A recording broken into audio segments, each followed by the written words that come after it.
परमेश्वर के नाम की महिमा हो। परमेश्वर का धन्यवाद हो कि हम एक बार और इस रीति से प्रभु के वचन में से सीखने के लिए आ सके। जैसा कि हम मनन करते आए हैं, फिलिपियों उसके चौथे अध्याय में आ जाएंगे। फिलिपियों उसके चौथे अध्याय में आ जाएंगे और उसके 1 से लेकर 9 तक पढ़ लेंगे। फिलिपियों चौथा अध्याय उसके 1 से लेकर 9 तक पढ़ लेंगे। इसलिए हे मेरे प्रिय भाइयों, जिनमें मेरा जी लगा रहता है, जो मेरे आनंद और मुकुट हो, हे प्रिय भाइयों, प्रभु में इसी प्रकार स्थिर रहो। मैं योदिया को भी समझता हूँ और समझाता हूँ सुनके को भी, कि वे प्रभु में एक मन रहे। और ये सच्चे सहकर्मी, मैं तुझसे भी विनती करता हूँ कि तू उन स्त्रियों की सहायता कर, क्योंकि उन्होंने मेरे साथ सुसमाचार फैलाने में डेमेस और मेरे उन और सहकर्मियों समेत परिश्रम किया, जिनके नाम जीवन की पुस्तक में लिखे हुए हैं। प्रभु में सदा आनंदित रहो। मैं फिर कहता हूँ, आनंदित रहो। तुम्हारी कोमलता सब मनुष्य पर प्रकट हो, प्रभु निकट है। किसी भी बात की चिंता मत करो, परंतु हर एक बात में तुम्हारे निवेदन, प्रार्थना और विनती के द्वारा धन्यवाद के साथ परमेश्वर के सम्मुख उपस्थित किए जाए। तब परमेश्वर की शांति, जो समझ से बिल्कुल परे है, तुम्हारे हृदय और तुम्हारे विचारों को मसीह यीशु में सुरक्षित रखेगी। निदान हे भाइयों, जो बातें सत्य हैं और जो बातें आदरणीय हैं और जो बातें उचित हैं और जो बातें पवित्र हैं और जो बातें सुहावनी हैं और जो बातें मन भावनी हैं, निदान जो सद्गुण और प्रशंसा की बातें हैं, उन्हीं पे ध्यान लगाया करो। जो बातें तुमने मुझसे सीखी और ग्रहण की और सुनी और मुझ में देखी, उन्हीं का पालन किया करो। तब परमेश्वर जो शांति का स्रोता है, तुम्हारे साथ रहेगा। वचन के पढ़े जाने पर परमेश्वर की आशीष हो। हम प्रार्थना करेंगे। प्रभु जी, हम धन्यवाद देते हैं इस समय के लिए। प्रभु आपके वचन हमारे सामने खुले हुए हैं प्रभु, और आप जानते हैं कि जब ये पौलुस ने लिखा, आप उससे क्या लिखवाना चाहते थे। आप जानते हैं कि उसके मन में क्या था। आप जानते हैं कि प्रभु इन लिखी हुई बातों के पीछे के सत्य क्या हैं। प्रभु, हम आपसे मांगते हैं प्रभु कि आज जब हम इसमें से अध्ययन करते हैं, आप जो बातें हमारे सामने अभी नहीं दिख रही, उनको भी आप दिखाएं, प्रकट करें, और एक बहुत अर्थपूर्ण समय आप हमें आपके वचन में से सीखने का दें। प्रभु, आपसे प्रार्थना करते हैं, मेरी ज़बान का आप इस्तेमाल करें प्रभु, और प्रभु एक अर्थपूर्ण समय आप दें। आपसे प्रार्थना करते हैं। इस प्रार्थना को प्रभु यीशु मसीह के नाम में मांगते हैं, आमीन। हमने पिछले सप्ताह 4 के 1 से लेकर 3 तक देखा था और कुछ बातों को सीखा था। एक बार रिवाइज कर लेंगे। हमने सबसे पहले देखा था कि पौलुस बताता है कि किस प्रकार स्थिर रहना है ना। पौलुस ने पहले पद के आखिर में लिखा, इसी प्रकार स्थिर रहो, या that is how you can stand firm. तो हमने देखा था कि हमने पिछले अध्यायों में जाके देखा, जो अभी तक हम सीख रहे थे, उन चीज़ों में सब अध्ययन करके हमने देखा कि पौलुस किस विषय पे, किन विषयों को हमें याद दिलाना चाह रहा है। वो कहता है कि एक दूसरे के साथ, है ना, विश्वासियों की एक दूसरे के साथ एकता में रहोगे तो वो तुम्हें स्थिर रहने में मदद करेगा, है ना। ऐसे हमने और भी कई चीज़ें देखी थी। आप लोग बता सकते हैं जो मौजूद थे मीटिंग में या यूट्यूब पे सुना हो। एक तो हमने एकता के बारे में देखा था, फिर हमने देखा था कैसे स्थिर रह सकते हैं। पौलुस क्या बताता है?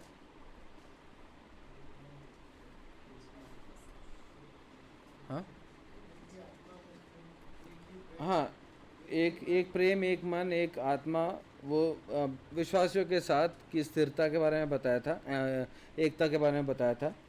उसके बाद प्रभु यीशु मसीह के स्वभाव में, है ना, फिर प्रभु यीशु मसीह की आज्ञाकारिता में, है ना। उसके बाद प्रभु यीशु मसीह को जानने से, है ना, प्रभु यीशु मसीह की बाट जोने से, वापस आने की, फिर से लौट आने की बाट जोने से, इन सारे कार्यों से हम, that is how you can stand firm, इसी प्रकार हम स्थिर रह सकते हैं, ऐसा हमने देखा था।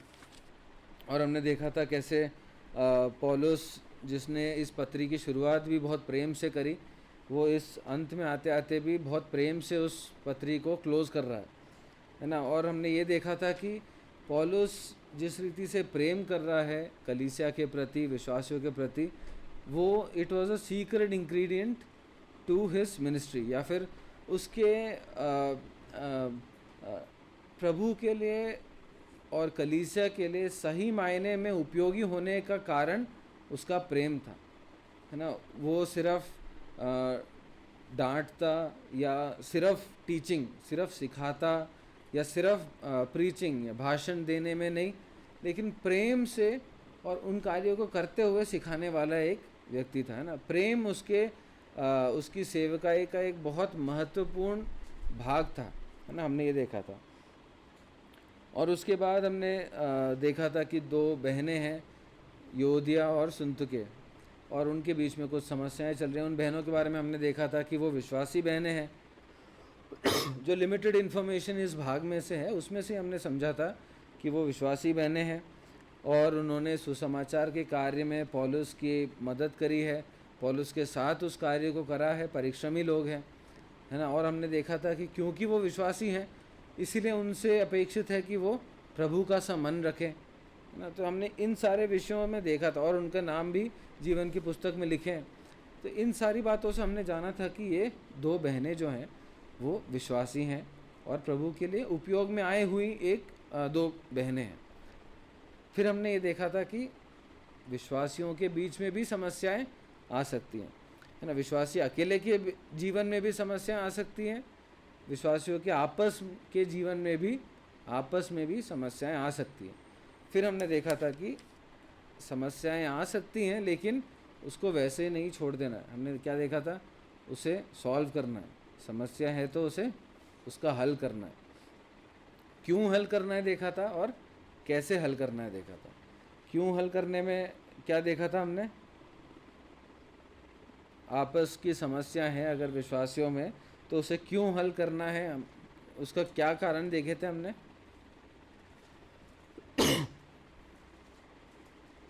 कोई कारण नहीं था, कारण कुछ तो था, हाँ,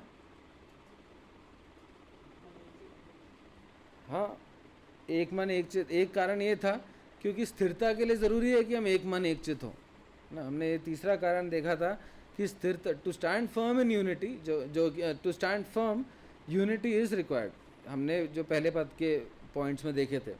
तो एक बात यह है कि स्थिर रहने के लिए एकता ज़रूरी है, और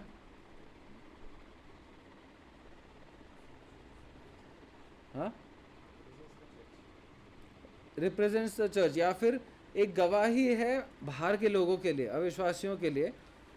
कलीसिया एक गवाही है, कलीसिया एक प्रभु यीशु मसीह के को रिप्रेजेंट करने वाला एक गैदरिंग है। तो उसमें ये समस्या होना is a wrong testimony, is a bad testimony, है ना। गलत एक गवाही बाहर के लोगों को देता है। ये हमने एक और कारण देखा था। एक और कारण देखा था इसके बाद कि जब किसी शरीर में समस्या होती है तो भले ही एक दो अंगों में समस्या हो, पूरे शरीर को तकलीफ़ होती है ना। इट इज़ नॉट जस्ट कि योदिया और सुन्तुके के बीच में लड़ाई है तो उनकी लड़ाई है, उनको लड़ने दो, लेकिन ये कि उनकी लड़ाई है तो कलीसिया भी उसके साथ सफ़र कर रही है। इंग्लिश वाला सफ़र, कलीसिया भी उसके साथ दुख उठा रही है ना। कलीसिया को भी दुख हो रहा है। तो हमने ये बातें देखी थी। फिर हमने देखा था कि क्यों ज़रूरी है, कैसे सॉल्व करा जा सकता है। उसमें हमने देखा था कि पहले तो खुद विश्वासी, है ना, वो प्रभु की सी मनसा रखे, प्रभु का स्वभाव रखे। तो जैसा पौलुस खुद ही कहता है, to agree with each other, be of one mind, be of the same mind, या फिर हिंदी में लिखा है, विनती करता हूँ प्रभु में एक मन रहे, है ना। एक मन रहने से, है ना, एक मन होकर एकता में रहने से सॉल्व किया जा सकता है।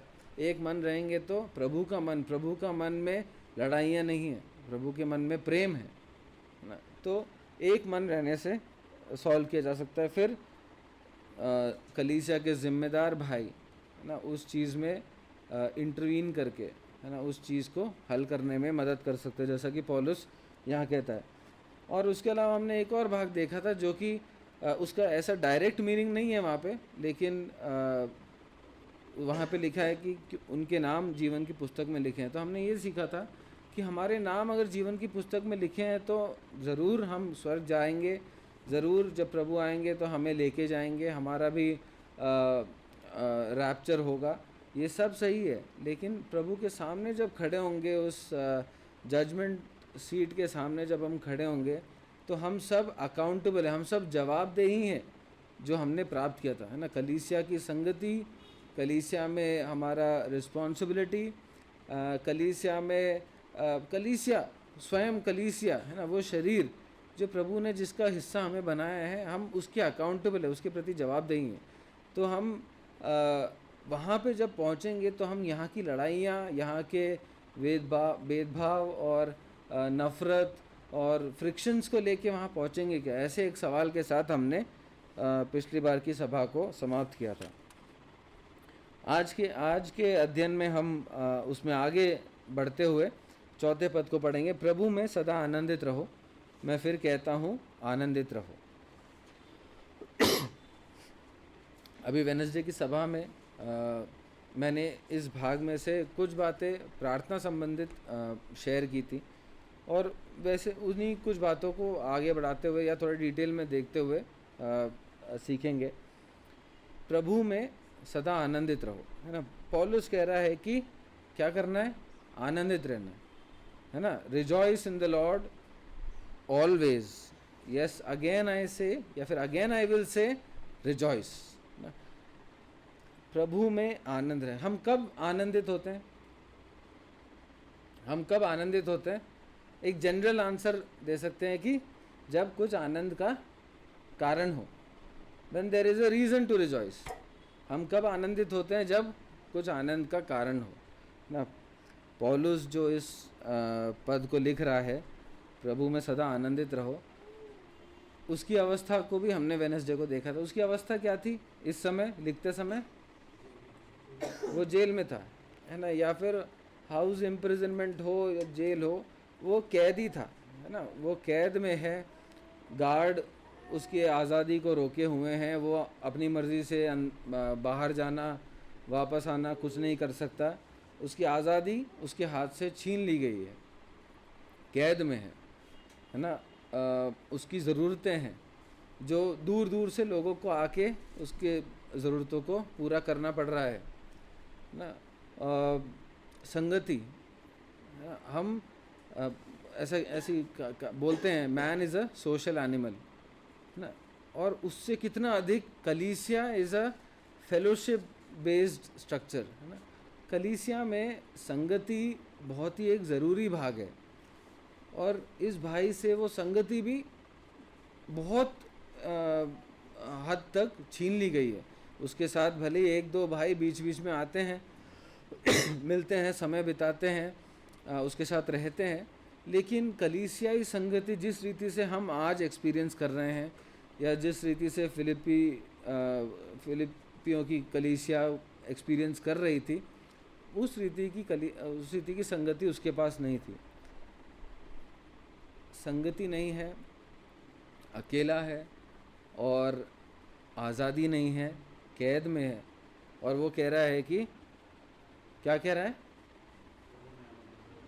प्रभु में आनंदित रहो, है ना। वो कह रहा है कि आनंदित रहो। और कब आनंदित रहने के लिए बोल रहा है वो? संडे को, है सदा, है ना। वेडनेसडे, फ्राइडे, संडे, बर्थडे, है ना, लव फीस्ट वाला दिन ना, कुछ दिनों में नहीं। वो कह रहा है कि सदा आनंदित रहो, don't choose a particular day. पौलुस जेल में आज़ादी नहीं है, संगति नहीं है, कह रहा है कि आनंदित रहो, और उसके साथ जोड़ के कह रहा है कि सदा आनंदित रहो। ऐसा नहीं कि जब तिमुथियुस आया तो मैंने आनंद किया। जब एपफ्रोदितुस आया तो मेरे को आनंद हुआ, उसको आनंद हुआ, मगर उसकी आनंद वहाँ पे नहीं आई, उनकी तिमोथियुस के आने पे उसका आनंद नहीं आया, है ना। उसको हम देखते हैं कि वो अगर वो कह रहा है तो उसने अपने जीवन में ये एक्सपीरियंस किया है कि वो सदा आनंदित रहता था। ठीक है, उसके बाद अगली बात, अब ये जो कह रहा है उसको हम आनंदित होते हुए देखते हैं क्या? पौलुस को हम आनंदित या आनंद में देखते हैं क्या? इस पत्री में देखते हैं। कहाँ देखते हैं? पदों को बता सकते हैं? हाँ हाँ, इसी के 10 में उसमें क्या लिखा है? मैं प्रभु में बहुत आनंदित हूँ कि अब इतने दिनों के बाद तुम्हारी चिंता मेरे विषय में फिर जागृत हुई है। ठीक है, एक कारण है उसकी वजह से वो आनंदित है, सही है ना, आनंदित है। और शुरुआती अध्यायों में जाएंगे अगर, तो 1:4 वो याद रखें, वो कैद में है, वो उसकी आज़ादी नहीं है, और वो वहाँ पे बैठ के क्या कर रहा है? जब कभी तुम सब के लिए विनती करता हूँ तो सदा आनंद के साथ विनती करता हूँ। उसकी वो तब भी आनंदित है ना। कई बार हम हमारी परिस्थिति को देखकर जब दूसरा बेहतर होता है, बेहतर हालातों में होता है, तो आनंद नहीं होता। क्या होता है? क्या होता है? जेलसी, ईर्ष्या होती है ना। वो कैद है, उसमें उसको कोई संगति नहीं मिल रही, उसको कोई आज़ादी नहीं है ना। मगर वो कह रहा है कि मैं जब तुम्हारे लिए प्रार्थना करता हूँ, विनती करता हूँ, तो सदा आनंद के साथ विनती करता हूँ। उसके लिए ये नहीं था कि उनकी हालात बेहतर हैं या उनके सर्कमस्टेंसेस बेटर हैं, है ना। उसके लिए ये था कि वो लोग प्रभु में कैसे हैं। जहाँ पे ईर्ष्या करने का कारण था, वहाँ पे भी उसने आनंद किया। 1:18 पढ़ें। 1:18 में लिखा है, तो क्या हुआ? केवल यह कि हर प्रकार से, चाहे बहाने से चाहे सच्चाई से, मसीह की कथा सुनाई जाती है, और मैं इससे आनंदित हूँ और आनंदित रहूँगा भी। मसीह की सच्चाई सुनाई जा रही है, इसलिए मैं आनंदित हूँ। मैं भले ही कैद में हूँ, मेरे को भले ही कोई आज़ादी नहीं है, मेरे को भले ही संगति ढंग से नहीं मिल रही, मगर मैं जब तुम्हें याद करता हूँ तो मैं आनंदित होता हूँ।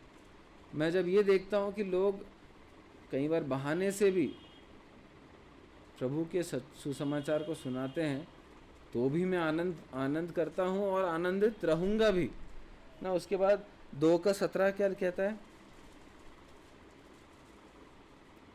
यदि मुझे तुम्हारे विश्वास रूपी बलिदान और सेवा के साथ अपना लहू भी बहाना पड़े, तो भी मैं आनंदित हूँ और तुम सबके साथ आनंद करता हूँ।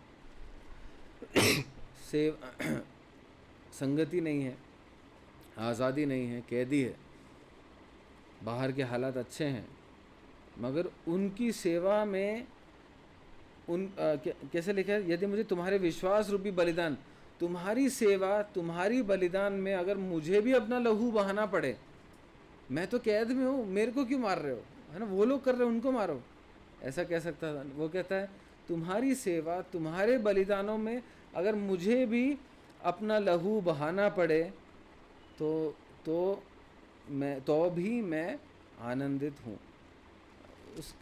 ये जो व्यक्ति बोल रहा है ना कि प्रभु में सदा आनंदित रहो, वो सिर्फ सिखाने के लिए नहीं बोल रहा। कई बार हम सिखाने के लिए बहुत सारी चीज़ें बोलते हैं, लेकिन हमारे जीवन में अप्लाई नहीं होती। पौलुस एक एग्जाम्पल है जो अपने जीवन में उस चीज़ को एक्सपीरियंस करते हुए सिखा रहा है कि प्रभु में सदा आनंदित रहो, है ना। तो हमने देखा कि आनंदित रहने के लिए कहता है, सदा आनंदित रहने के लिए कहता है, और किस में आनंदित रहने के लिए कहता है? किस में आनंदित रहने के लिए कहता है? प्रभु में।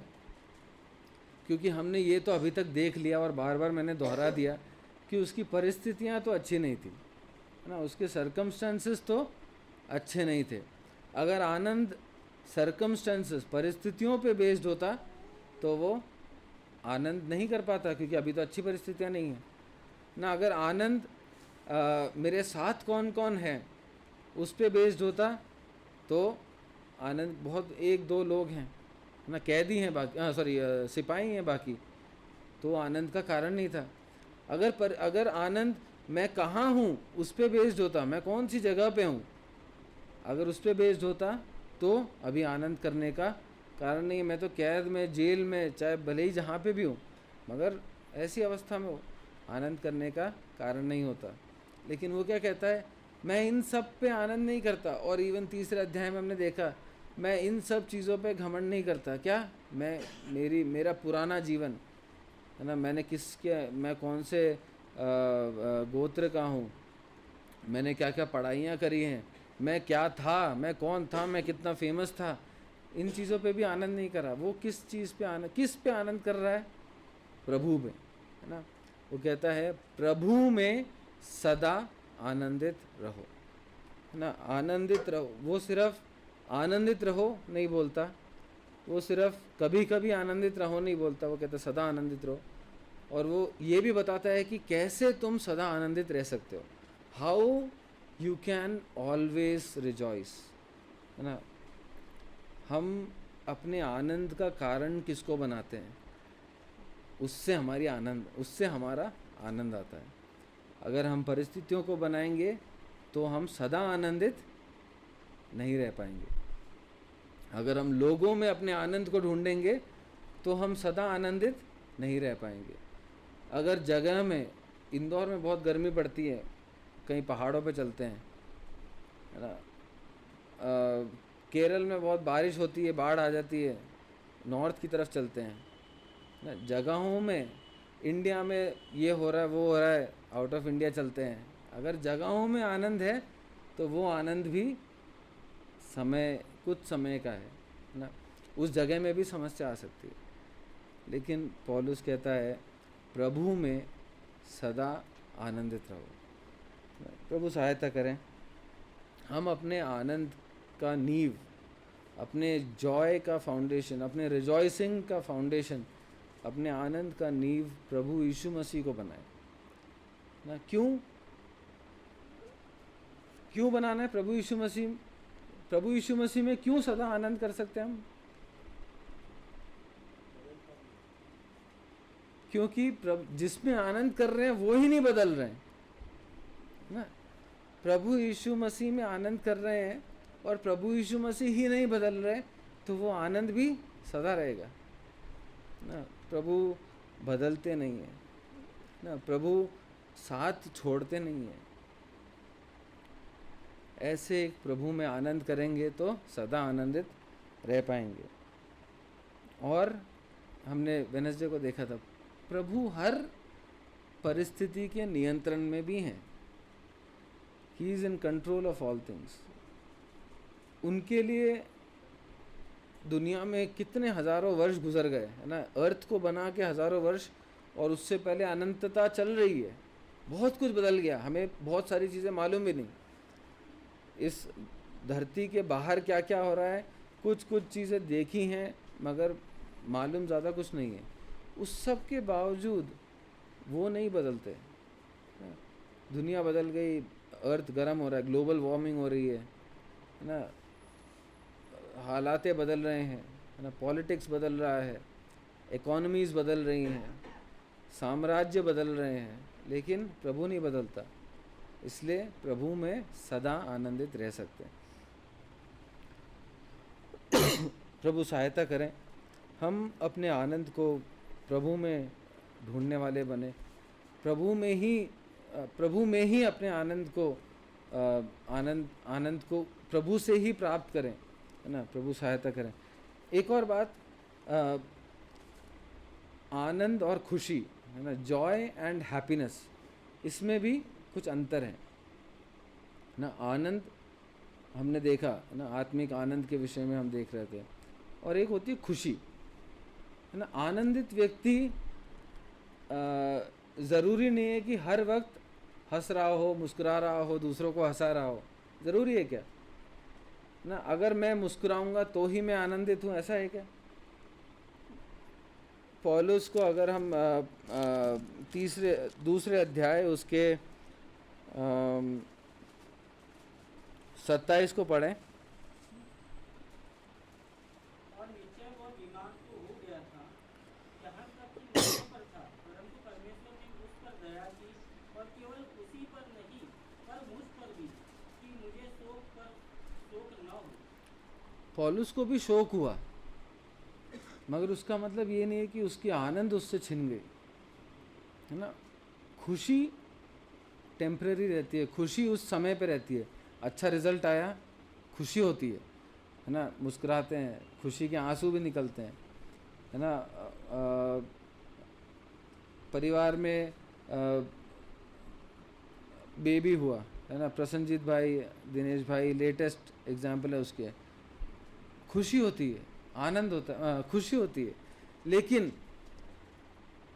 खुशी मोमेंट्री होती है। आनंद सदा बनने के लिए, ना, आत्मिक आनंद सदा बनने के लिए कहा गया है ना। क्यों? क्योंकि खुशी का बेसिस उस समय वो मोमेंट है, वो परिस्थिति है ना। खुशी आती जाती रहती है, लेकिन कई बार इन परिस्थितियों में खुशी और आनंद दोनों ढूंढने लगते हैं ना। प्रभु में आनंद ढूंढे, और जब खुशी आती है तो मुस्कुराएं, है ना। और अगर ऐसा नहीं है कि जो आनंदित हैं वो मुस्कुराते रहेंगे, अगर ऐसा नहीं है तो जो मुस्कुराते हैं ज़रूरी नहीं है कि वो अंदर से आनंदित भी हों।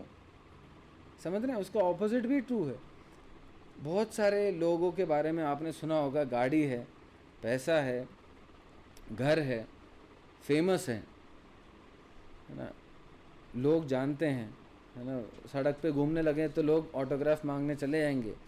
बहुत से ऐसे लोग रहे हैं जो मुस्कुरा के ऑटोग्राफ देते थे, जो कॉमेडियंस थे, जो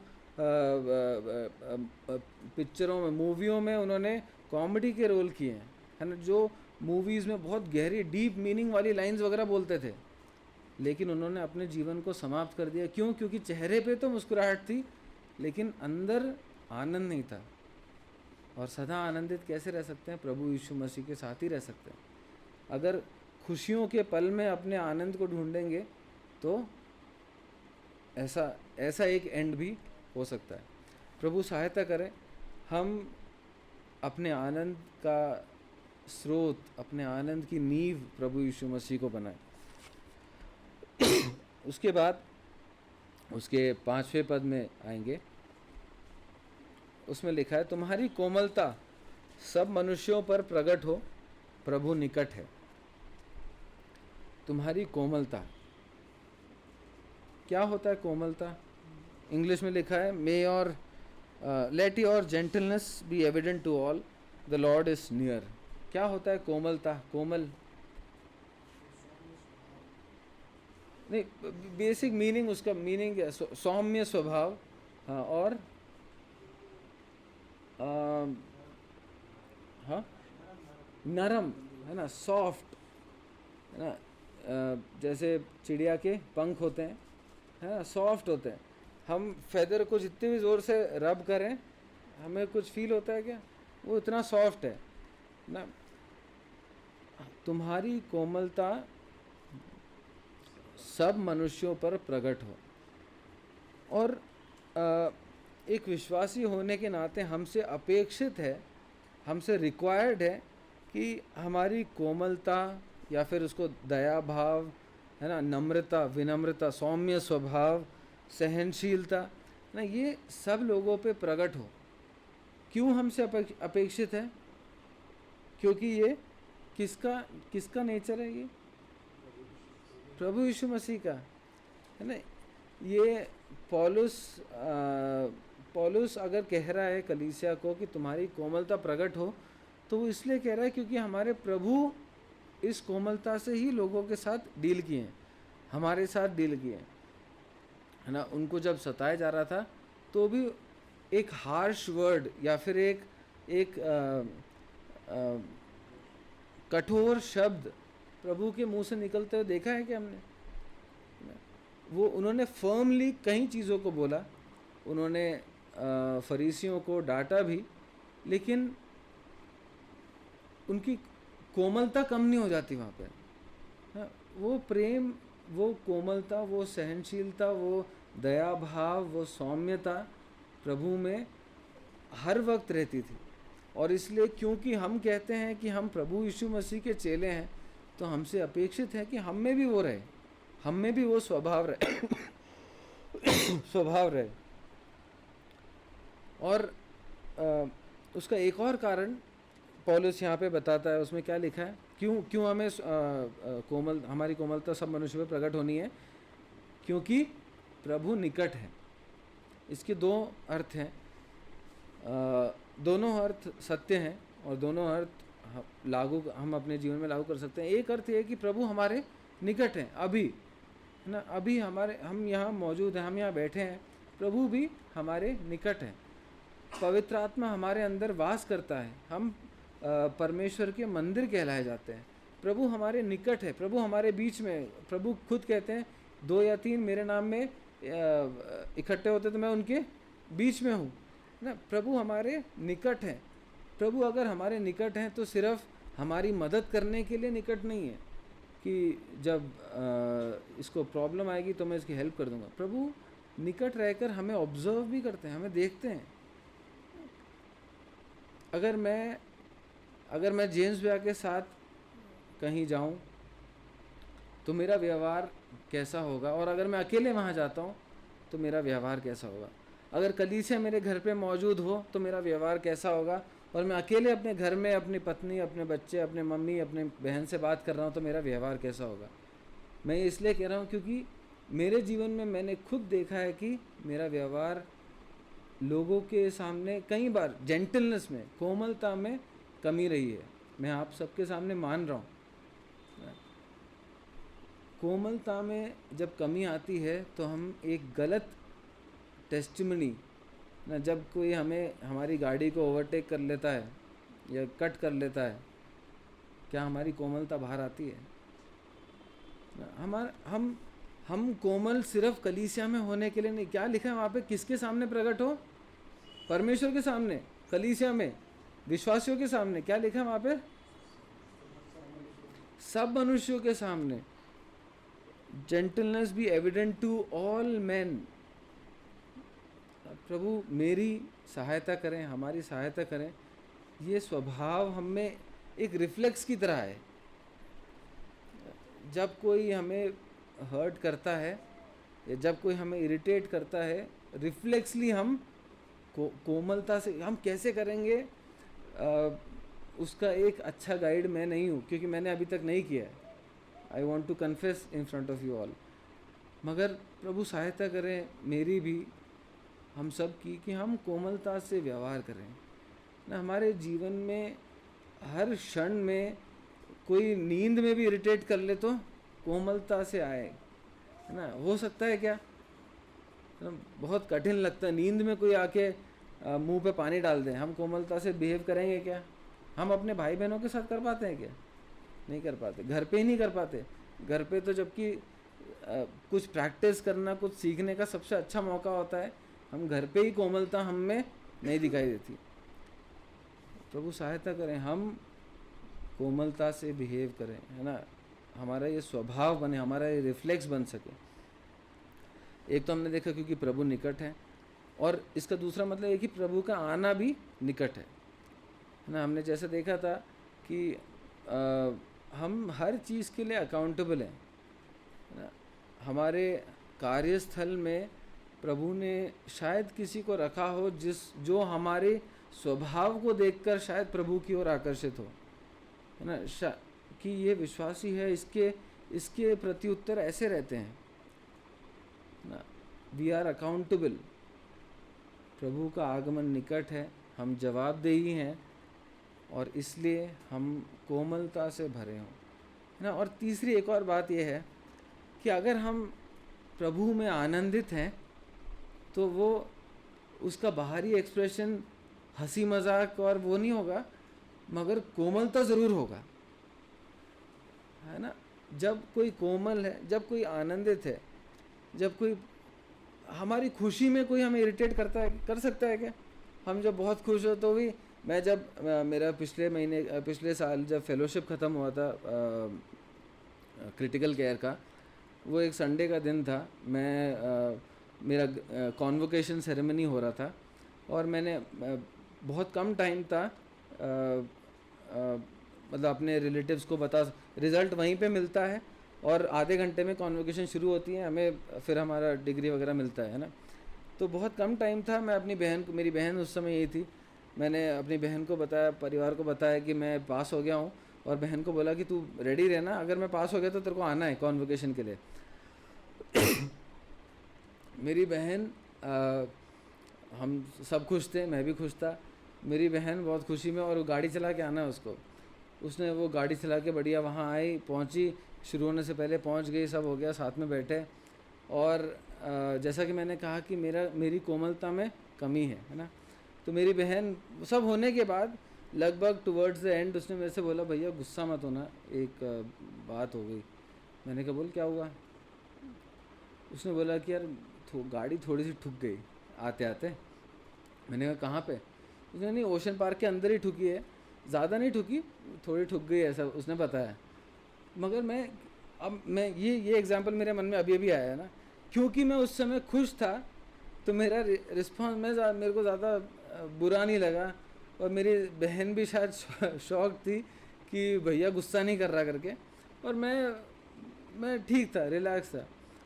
और उसके बाद सब कॉन्वोकेशन ख़त्म हो गया। फिर मेरी बहन जेम्स भैया भी आए थे, मेरी बहन जेम्स भैया के साथ यहाँ पे आ गई नीचे। वैले को मैंने चाबी दी, गाड़ी आई, तो कुछ भाइयों ने शायद उस समय गाड़ी देखी थी, सामने के बोनेट का काफ़ी हिस्सा गायब था ना। वो देखकर भी मैं हैरान हुआ, मगर मैं इरिटेट नहीं हुआ।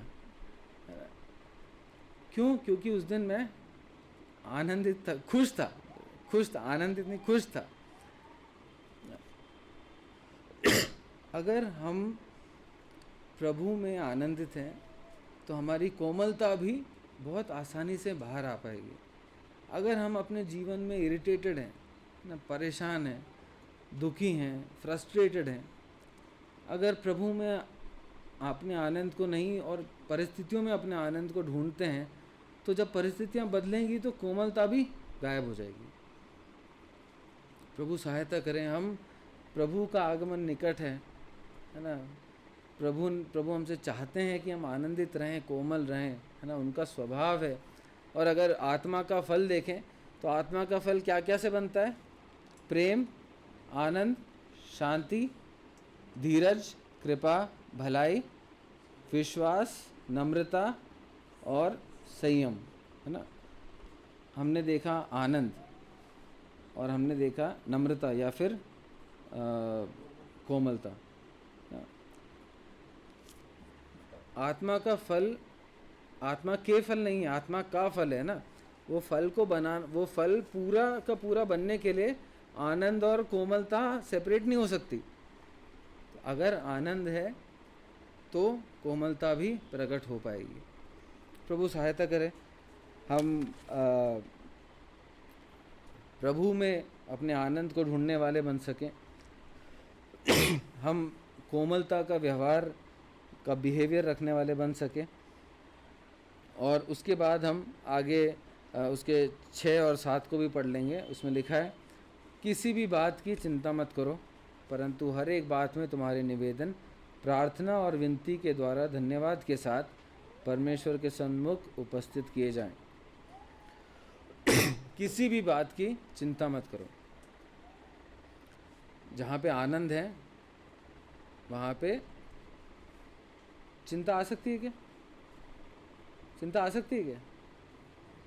आ तो सकती है ना। चिंता आ सकती है, लेकिन है ना, परमेश्वर का वचन सिर्फ कुछ करने के लिए बोलता है, तो सिर्फ ये नहीं बोलता कि चिंता मत करो, है ना। वो क्या बोलते हैं? चिंता मत करो, और उसके लिए एक मार्ग दिखाते हैं कि कैसे चिंता नहीं करनी, है ना। पौलुस ने बोला आनंदित रहो। कैसे?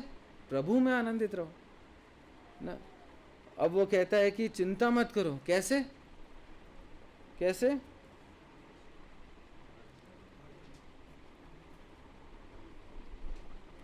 हर एक बात को प्रार्थना और विनती के द्वारा धन्यवाद के साथ परमेश्वर के सन्मुख उपस्थित किए जाएं, है ना। सबसे पहले है किसी भी बात, नथिंग, है ना, किसी भी बात की चिंता मत करो, नथिंग की चिंता मत करो, है ना। डोंट वरी अबाउट क्या, नथिंग, है ना, इस तरफ नथिंग है। तो नथिंग के ऑपोजिट में क्या क्या आता है, क्या क्या आता है, सब कुछ, है ना। इंग्लिश में लिखा है do not be anxious about anything but in everything. तो एक तरफ नथिंग और एक तरफ एवरीथिंग, है ना। किसी भी बात की चिंता मत करो, मगर हर एक बात में, है ना, अगर दो चीज़ों के लिए चिंता कर रहे हैं तो वो परमेश्वर की उपस्थिति में नहीं लेके गए हम।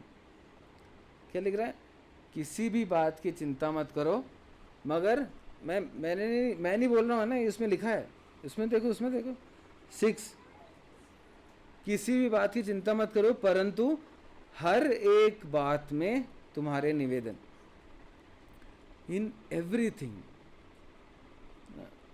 अगर हम दो चीज़ों की चिंता करते हैं, कई बार हमें लगता है कि ये तो छोटी बात है, इसके लिए क्या प्रार्थना करें।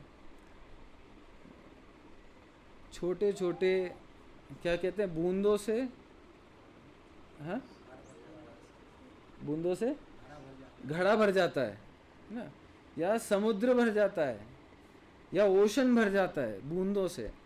अगर छोटी छोटी बातों के लिए प्रार्थना नहीं करेंगे तो it will become a part of चिंता, है ना, चिंता का एक भाग बन जाएगा वो।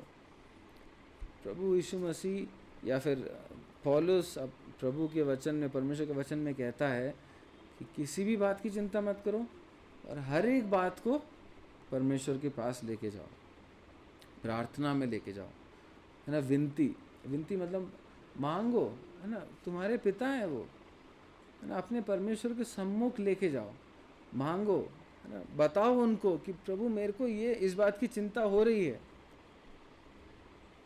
और क्या लिखा है, जब प्रार्थना कर रहे हैं, विनती कर रहे हैं, तो उसके बीच में धन्यवाद कैसे आया, उसमें लिखा है ना, प्रार्थना और विनती के द्वारा धन्यवाद के साथ परमेश्वर के सम्मुख उपस्थित किए जाए। जब अभी हम प्रार्थना कर ही रहे हैं, जब अभी चिंता की बात चली रही है, जब प्रार्थना कर ही रहे हैं, जब विनती कर ही रहे हैं, तो उसमें धन्यवाद कैसे आया, आ सकता है धन्यवाद, हाँ ना, दो ही आंसर है। आ सकता है, कैसे आ सकता है, क्या हम अभी तक अपने बलबूते पे आ रहे थे, है ना, पुराना कुछ भी नहीं है धन्यवाद देने के लिए, है ना, आ सकता है धन्यवाद देने के लिए। और किससे प्रार्थना कर रहे हैं, परमेश्वर से। हमारे आनंद का स्रोत कौन है, प्रभु है ना। हमें बताया गया है कि प्रभु हर चीज़ के नियंत्रण में है, प्रभु अच्छा कार्य हमारे जीवन में कर रहे हैं। तो क्या फिर कुछ, ये जब चिंता के विषय आ गए तो क्या आनंद के लिए कुछ भी नहीं है, या धन्यवाद के लिए कुछ भी नहीं है ना। बहुत सारी चीज़ें हैं, धन्यवाद ख़त्म नहीं हो जाती जब चुनौतियाँ आती हैं, है ना। अभी तक के लिए धन्यवाद दे सकते हैं ना, प्रभु जो करने वाले हैं उसके लिए धन्यवाद दे सकते हैं। प्रभु गलती कर सकते हैं क्या, अरे मैंने तो धन्यवाद दे दिया, प्रभु ने तो गलती कर दिया, ऐसा हो सकता है क्या। प्रभु जो करने वाले हैं उसके लिए भी धन्यवाद दे सकते हैं। मेरे को नहीं पता कि क्या करने वाले हैं, मेरे को नहीं पता कि कितने समय में करने वाले हैं, मगर मैं धन्यवाद दे सकता हूँ। क्यों, क्योंकि कौन कर रहा है, the one who is doing is worthy of thanks, not when he will do and what he will do, will it suit me, है ना। क्या मेरे को जो वो करने वाले हैं, क्या वो मेरे ज़रूरत, मेरे अंडरस्टैंडिंग में क्या वो मेरे लिए ठीक है ना। उस पर बेस्ड नहीं है, कौन कर रहा है वो धन्यवाद के योग्य है। he who is doing is worthy of thanks, है ना। एक जगह ऐसा लिखा था, इस पूरे वर्ड्स का एक समरी टाइप उसने 3 सेंटेंस में लिखा था, anxious in nothing, prayerful in everything and thankful for anything, है ना। एंग्शियस इन नथिंग मतलब किसी भी चीज़ की चिंता किए बगैर, एंग्शियस इन नथिंग चिंता, किसी भी चीज़ की चिंता किए बगैर, प्रेयरफुल इन एवरीथिंग, हर चीज़ में प्रार्थना के साथ, किसी भी चीज़ की चिंता किए बगैर, हर चीज़ में प्रार्थना के साथ जो भी प्रभु ने दिया है और देने वाला है उसके लिए आभारी होना, धन्यवादी होना। जो भी प्रभु ने दिया है और देने वाले हैं, जो भी, वो मैं मांग रहा हूँ कि मेरे को एक नई गाड़ी चाहिए, मगर वो नहीं, कुछ और होगा। जो भी प्रभु देने वाले हैं उसके लिए thankful for anything that God is going to do, not that thing which I wanted God to do. प्रभु सहायता करे। हम जब हमारी प्रार्थना, हमारा जीवन जब इस रीति से होगा, तब क्या होगा, उसका फलस्वरूप क्या होगा। 7वां पद कोई भाई पढ़ते हैं उसको। तब परमेश्वर की शांति जो समझ से बिल्कुल परे है तुम्हारे हृदय और तुम्हारे विचारों को मसीह यीशु में सुरक्षित रखेगी। तब परमेश्वर की शांति जो सारी समझ लिखा है ना, ये समझ लिखा सिर्फ, सारी समझ है ना, इंग्लिश में लिखा है, and the peace of God which transcends all understanding, है ना। तब परमेश्वर की शांति जो सारी समझ से परे है तुम्हारे हृदय और तुम्हारे विचारों को मसीह यीशु में सुरक्षित रखेगा, है ना। ये शांति ऐसी है जो अविश्वासियों को नहीं समझ आती, है ना। वो हमसे कई बार आप लोगों से भी पूछा होगा, मेरे से भी पूछा है कि तेरे पापा बीमार हैं, हॉस्पिटल में, आईसीयू में है, तू अभी भी हमारे साथ यहाँ, मतलब कैसे ऐसे, अरे ठीक कैसे है तू, है ना, ऐसा मेरे से पूछा है। और कई बार ये शांति जो हम एक्सपीरियंस करते हैं ना, ये हमारे भी समझ के परे जाती है ना। हम बाद में पीछे मुड़ के देखते हैं कि उस समय पे मैं कैसे शांति से उस चीज़ को हैंडल कर पाया, है ना। इट इज़, ऐसा नहीं लिखा कि सिर्फ अविश्वासियों के समझ के भी परे जाती है ना, सारी समझ के परे। कई बार हमें भी समझ नहीं आता, पीछे मुड़ के जब देखते हैं तो लगता है कि उस मोमेंट में मैं कैसे वहाँ पे खड़ा रहा या खड़ी रही, है ना। हम घर पे भी कई बार मैं और मम्मी दोनों, हम खून थोड़ा भी देखते हैं तो हम बेहोश हो जाते हैं। जब मेरे पिताजी पहली बार बीमार हुए थे तो ऐसा हुआ था कि हम गाड़ी में बैठे थे, मैं और मम्मी, और पिताजी केमिस्ट की दुकान में गए थे और सडनली वहाँ बेहोश होके गिर गए, है ना। फिर हम अंदर गए, हमें लगा शुगर कम हुआ है, शुगर के लिए थोड़ी चीनी दी, फ्रूटी दी, फिर उठ के बैठे। उसके बाद मानो एक बकेट उनने खून की उल्टी करी, है ना। हम एक बूंद खून देख के बेहोश होने वाले 2 लोग वहाँ मौजूद थे, कुछ नहीं हुआ। बाद में हम बोलते हैं, बाद में हम आपस में डिस्कस करते थे कि कैसे हुआ, हाउ वर वी सो काम। परमेश्वर की शांति हमारे सारे समझ से परे जाती है ना। परमेश्वर का धन्यवाद हो कि जब हम उसमें आनंद करते हैं तो हमारी कोमलता प्रकट होती है। जब हम उस पे भरोसा रखते हैं, उससे प्रार्थना करते हैं, जब अपने हर ज़रूरत के लिए उस पर 100% भरोसा रख लेते हैं, तो ऐसी शांति जो हमें हमारी समझ से भी परे है वो हमें प्राप्त होती है। और क्या लिखा है, तुम्हारे हृदय और तुम्हारे विचारों को मसीह यीशु में सुरक्षित रखेगी ना। It guards our hearts and minds in Christ Jesus and it helps us rejoice in Christ Jesus, है ना। वो शांति हमें आनंद करने में, प्रभु में आनंद करने में, प्रभु में सदा आनंदित रहने में मदद करती है। और वो शांति हमें हमारे मनों को, हमारे हृदयों को प्रभु में, कैसे लिखा है उसको, विचार, तुम्हारे हृदय और तुम्हारे विचारों को मसीह यीशु में सुरक्षित रखेगी। प्रभु सहायता करें। हमने जिन सत्यों को आज नहीं, इस वचन में जो हम पढ़ते हैं, बहुत हमारे जीवन के लिए बहुत ज़रूरी और बहुत बहुत लाभदायक है। प्रभु सहायता करें, हम जो जो सीखते हैं उसको अपने जीवन में, मैं इंक्लूडिंग मी ना, मेरी कमियां हैं इंक्लूडिंग मी, हम अपने जीवन में उसको लागू कर सके और प्रभु के आगमन की जब हम इंतज़ार कर रहे हैं तो और प्रभु की इच्छा के अनुसार जी सकें। प्रभु के नाम की महिमा हो।